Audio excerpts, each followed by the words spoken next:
Some mysteries remain buried in the dark. But what if the truth is still out there, waiting to be uncovered? Welcome to Crime Files. Let's uncover the truth together. The murder case of Gabby Petito. A journey that ended in crime. I am Brian Laundrie. I'm telling you this story from somewhere deep in the swamps of Florida, a place where I am alone, without hope, without a future. I know there is no escape anymore. The police are after me. The world knows my name as the killer of Gabby Petito. But do you know what led me to this point? It all started with love. Gabby and I were like two free birds. She was energetic, lively, and adventurous. And me? I was someone who loved her, but perhaps not as much as she thought I did. Gabby had big dreams. She wanted to become famous on Instagram and YouTube, to share our adventures, to live the life of an influencer. But for me, it was all becoming exhausting. Always filming, always smiling for the camera, always playing the role of the perfect couple. It felt like we weren't ourselves anymore. Still, this road trip was her dream. So I agreed. We bought a van, packed up all our belongings, and hit the road. Endless highways, open skies, camping under the stars. But soon, everything started to fall apart.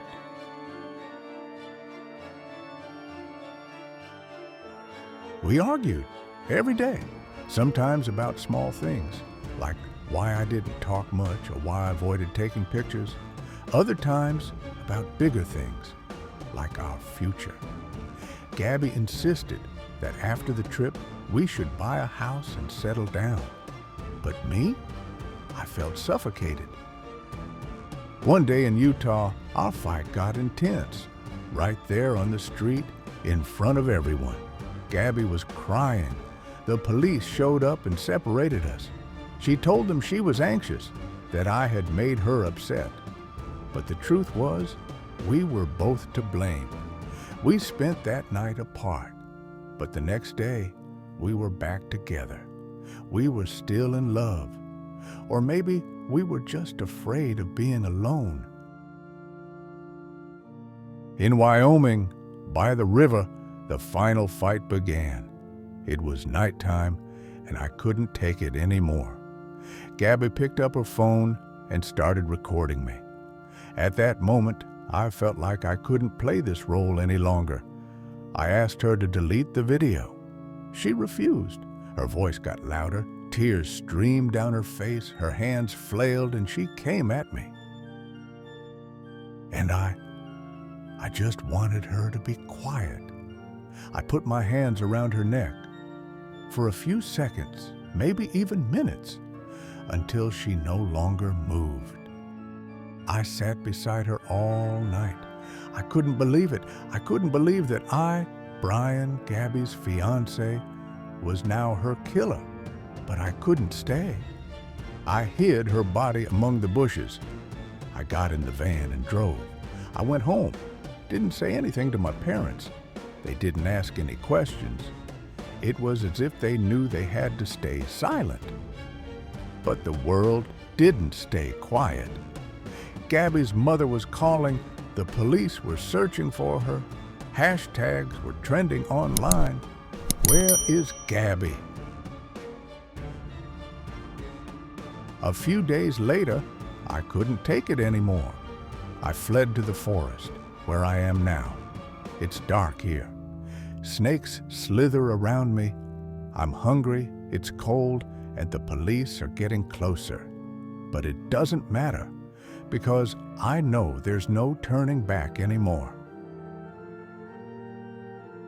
I wrote in my journal, I must join Gabby.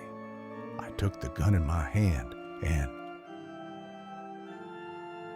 weeks later, the police found my body in the swamp. Next to me was that same journal.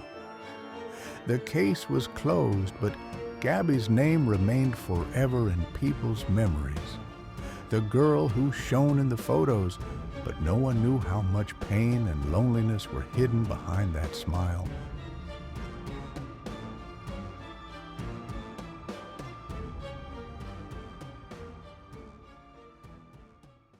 Some cases remain unsolved, but the truth is never buried forever. Don't forget to subscribe. The next case might be even darker.